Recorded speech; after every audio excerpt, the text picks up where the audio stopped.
Assalamualaikum warahmatullahi wabarakatuh. Perkenalkan, nama saya Dina Riza. Saya adalah mahasiswi IAIN Syekh Abdurrahman Siddiq, Prodi Pendidikan Agama Negeri, Pendidikan Agama Islam. Video kali ini diajukan untuk memenuhi tugas ulangan tengah semester yang diberikan oleh Bapak Firdaus.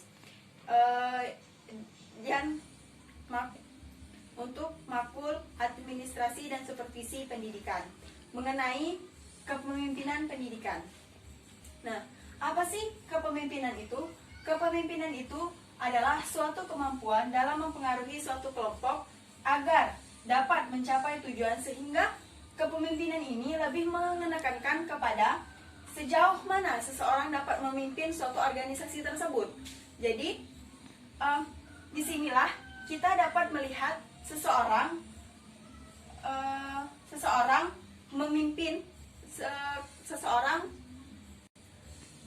dapat memimpin dan mempunyai kemampuan dalam menjadikan para bawahannya menjalin kerjasama untuk mencapai tujuan yang mereka hendaki. Nah, inti kepemimpinan ini adalah inti dari suatu manajemen. Karena apa? Karena di pemimpin ini adalah penggerak dari semua sumber atau alat-alat yang ada pada suatu organisasi tersebut. Nah, keberhasilan dari suatu instansi pendidikan ditandai dengan keberhasilannya seorang pemimpin memimpin para bawahannya. Nah, ada nggak sih fungsi pendidikan bagi kita? Ada dua. Yang pertama berkaitan dengan tujuan yang akan dicapai. Apa maksudnya? Yaitu di sini tujuan berkaitan dengan tujuan yang akan dicapai. Bahasanya di dalam suatu organisasi ini mereka dituntut untuk saling bekerja sama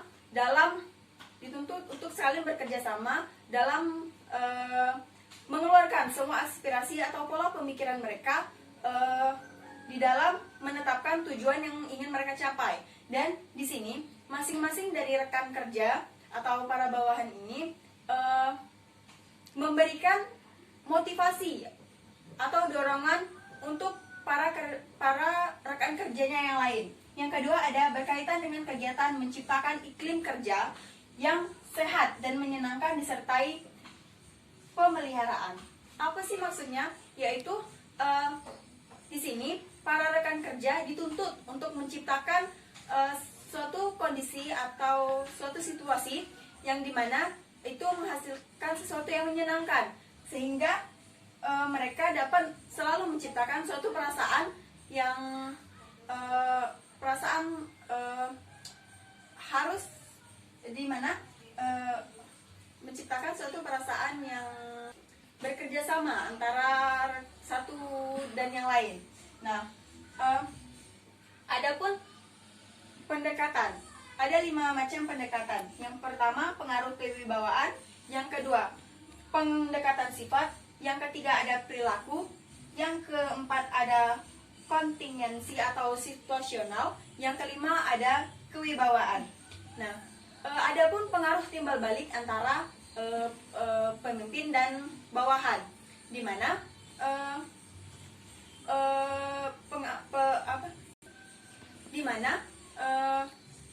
proses timbal balik ini tidak dilakukan dengan satu arah, melainkan bisa dengan 2 arah. Bukan hanya pemimpin yang dapat memberi perintah kepada bawahannya. Bawahannya pun juga dapat memberi perintah kepada pemimpinnya. Sumber utama dari kekuasaan si pemimpin ini adalah yang pertama posisi, yang kedua ada personal power atau yang lebih kita kenal dengan kedudukan dan kepribadian si pemimpin tadi. Nah, yang kedua ada timbal balik antara si bawahan juga dapat memberi perintah kepada si pemimpin. Di sini yang bisa disebut dengan kewibawaan kewibawaan tandingan. Nah, sumber utamanya adalah ketergantungan antara si pemimpin tadi terhadap si bawahan. Nah, adapun syarat-syarat kepemimpinan. Yang pertama ada kekuasaan, kewibawaan, ketiga ada kemampuan. Nah, ada beberapa tipe kepemimpinan. Yang di sini saya akan menjelaskan 3 tipe kepemimpinan. Nah, yang pertama ada otokratik. Otokratik ini adalah pemimpin yang dilihat dari tipe yang dipandang dia memberikan perintah dan mengharapkan hasil yang maksimal dan pelaksanaannya secara dogmatis. Yang ketiga ada demokratik. Demokratik ini adalah tipe pemimpin yang selalu melaksanakan konsul kepada para bawahannya. Nah, di sini dia berusaha untuk terjun langsung dalam melaksanakan suatu pelaksanaan bersama para bawahannya. Yang ketiga ada free reign. Free reign adalah tipe kepemimpinan yang dimana di sini sedikit sekali menggunakan kekuasaannya. Dia lebih cenderung memberikan kebebasan terhadap para bawahannya. Dan di sini suatu instansi pendidikan pasti mempunyai sistem kepemimpinannya. Seperti yang biasanya kita ketahui adalah, di satu instansi pendidikan pasti mempunyai sistem kepemimpinan, di mana yang sering kita ketahui seperti kepala sekolah. Nah, kepala sekolah ini adalah puncak tertinggi dari suatu instansi di dalam sistem sebuah sekolah. Dia adalah pemimpin dari instansi pendidikan tersebut. Dia memimpin para bawahan-bawahannya seperti staf tata usaha dan para guru lainnya. Kepala sekolah juga memiliki beberapa peran seperti pendidik. Dia juga dapat mendidik para anak peserta didiknya. Nah, itu